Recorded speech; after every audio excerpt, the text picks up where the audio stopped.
and ended in 1865. That was about 300 years. Let's talk about slavery within that context, leading up to what you would call the Civil War and the 13th, 14th, and 15th Amendments. Tell the audience this morning what you know about the institution of slavery from that perspective. Slavery. When you hear that word, most of you think of Harriet Tubman, Underground Railroads, picking cotton and burning up in the hot sun. But it's much more than that. It's almost like a book almost. But every page is a new aspect. Slavery, it was all kinds of things. You could be a servant inside the house, or you could be the one picking cotton outside in the farm. Now, there were different types of slavery, and there were different types of slaves. Actually, interesting fact about slavery. Back in those days, if you were, say, like the color of the inside of my skin right here, so if you were like this color and up, you would be a servant. You would work inside the house. And if you were very, very dark, you would work outside in the field. So they had the light skinned and the more, say, pretty people working inside the house, and if you were darker, which they classified you as ugly, you had to work outside. And they basically did that because the more light-skinned you were, the closer you were to white. But you still weren't white, so you still had to be a slave, but at least you didn't have to work as hard as the people who they thought were ugly. And so that's the interesting fact about slavery. And when I say that there were different aspects of slavery, I mean there were different. Well, I say different. I mean there were all sorts of slavery. There were all sorts of labor, all sorts of torture. But in the end, slavery was slavery. There's no good slavery. There's only bad slavery. Okay, and very good. And of course, Alana, I think that is essentially some of the information that we wanted to bring out in reference to this first part of the show for today, to get your background, education, that kind of information, and to get you started and laying the foundation for the discussion of the end of slavery with the 13th, 14th, and the 15th Amendment. And of course, we'll be back with our audience following this very, very short commercial break.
Thank you and welcome back to the second segment of the show for today. We're talking to Alana McLaughlin, and she's given us some information in reference to slavery and the civil rights movement, as well as the Civil War amendments themselves. And of course, Alana, before we left talking about slavery, we promised the audience that we would talk about slavery, the end of slavery, the 13th, 14th, and the 15th Amendments to the Constitution, and you would give us all of that information in preparation to talking about slavery and human trafficking during the final 10 minutes of this show. But let's talk about the Civil War amendments, the end of slavery in 1865, and the 13th, 14th, and 15th Amendment from your perspective.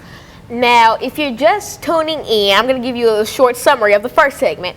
I talked about some of my activities in life. My name is Alana McLaughlin.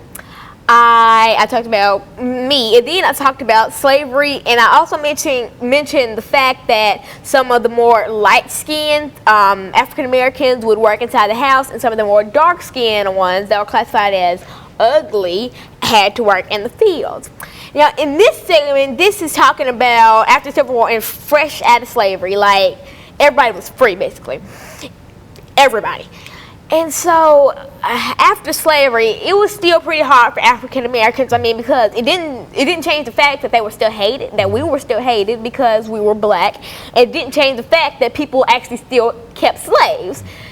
Slavery was abolished, but slavery really never stopped. It's even going on to this day.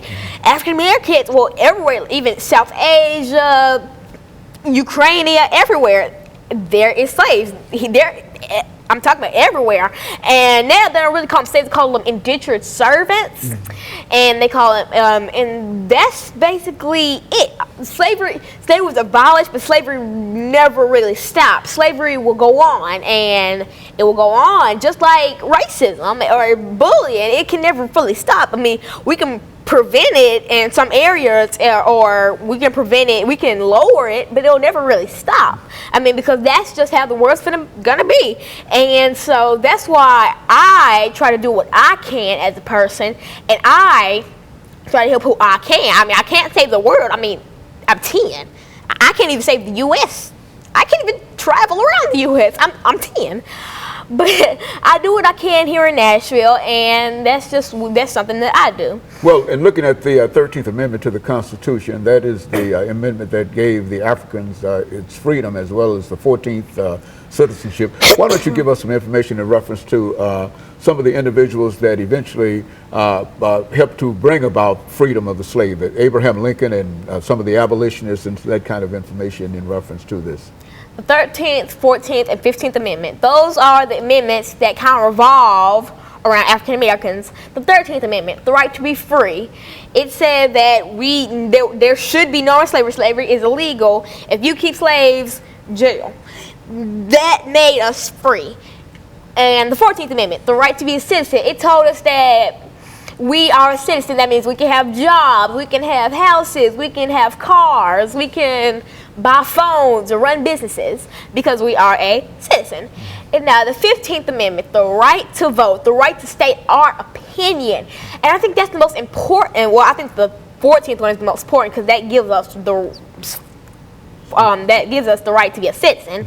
But I really think all of them are important because you can't really live the full life of an African American until you have those three unless you know them, because if those had never been established, then we would probably still be slaves. We would be picking cotton, cooking meals day after day after day, and get nothing for it.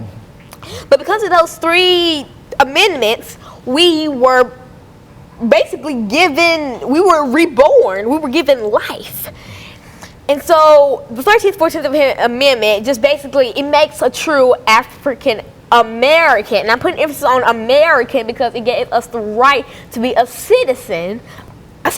Do you think that citizenship is important? You mentioned the fact that Africans receive citizenship. Why is citizenship important, and why would you say that citizenship is important? Citizenship is important because it gives you the right to be a person. It basically tells you that you're not just a shadow, that you are important to the world, that you are a citizen.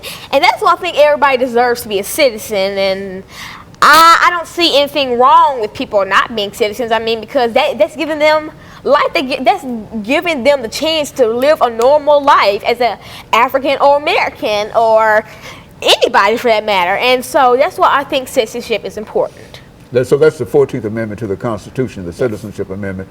And you think that the whole discussion that we're having today in America about some folks wishing to be citizens and et cetera, you think that we ought to support their aspirations to be citizens of the United States of America? Yes. Why would you? What would you tell the folks your age in reference to why individuals ought to be citizens of the United States?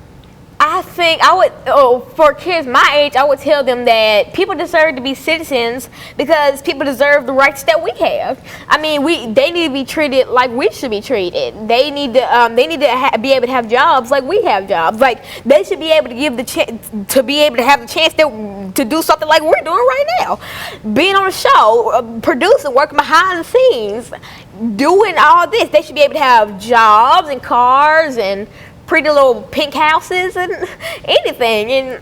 And so you think that the American Republic is large enough for the inclusion of a large number of individuals who up to this time might not be considered citizens, but they can add a great contribution to American society? Is that what you're saying? Yes.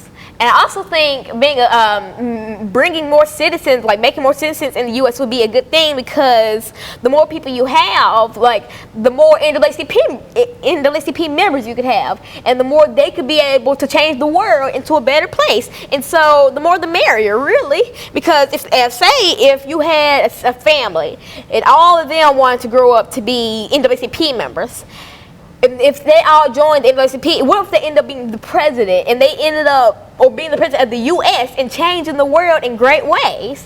That's why I think the more the merrier. And so in a real sense, you stand in reference to the inclusion of a large number of other individuals as citizens, primarily because Africans, when they came out of slavery in 1865, were not citizens, but yet and still they were able to obtain their citizenship. Do you think that they've made any kind of the Africans have made any kind of contribution since they were citizens? Yes, they have. We've made lots and lots and lots of contributions. We have an African American president. Like, we have great African Americans who inspire people. Maya Angelou, Oprah, anybody. I mean, even us, because we're all doing great things for the world in small ways. Very good. And of course, let us take this second commercial break, and we'll be back with you following this very, very short commercial break.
Thank you, and welcome to this last segment of the show for today. We're talking to Alana McLaughlin, and she's given us some information in reference to slavery, the Civil War amendments, and human trafficking. And she's already given us quite a bit of information concerning the Civil War amendments, the 13th, 14th, and the 15th Amendments to the Constitution, as well as some statements in reference to slavery. And now I think it is time, Alana, for you to speak to this important issue of slavery and human trafficking, the difference between what you have considered to be slavery and human trafficking.